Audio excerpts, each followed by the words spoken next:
Welcome to JKJ's Risk Control Quick Tips in 90 seconds or less. Today's installment we're calling Confined Spaces. Know what you're getting into. Mike, give us your quick take on the importance of recognizing confined spaces. Thanks, Cullen. Confined spaces exist in almost every industry. Some examples include tanks, vessels, silos, storage bins, vaults, trenches, manholes, and even crawl spaces.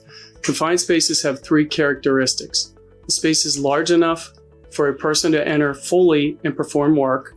The space is not designed for continuous occupancy by the worker, and the space has limited means of entry or exit. From 2011 through 2018, there were an average of 128 deaths per year in confined spaces. What makes these areas so dangerous is their potential to house hazardous atmospheres or materials which may engulf the entrant. Some are even designed with sloped walls or floors which can trap and asphyxiate a worker. Physical exposures such as moving parts and electrical hazards can also be found within many confined spaces.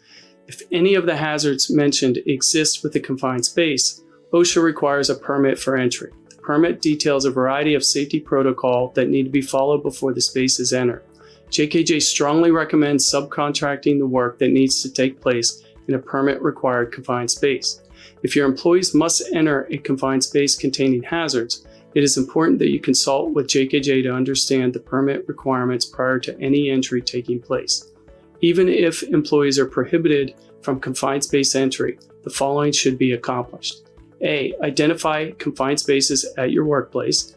B. Inform and educate workers of the location of the spaces and the hazards within. And C. Post signage at permit-required confined spaces stating, "Danger, permit-required confined space, do not enter."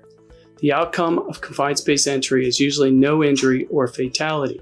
When there is a fatality, there are usually multiple fatalities due to failed rescue attempts. When entering confined spaces, know what you are getting into. Thanks, Mike. Important advice for safe work in and around confined spaces. We look forward to seeing you again soon for another JKJ Risk Control Quick Tip in 90 seconds or less.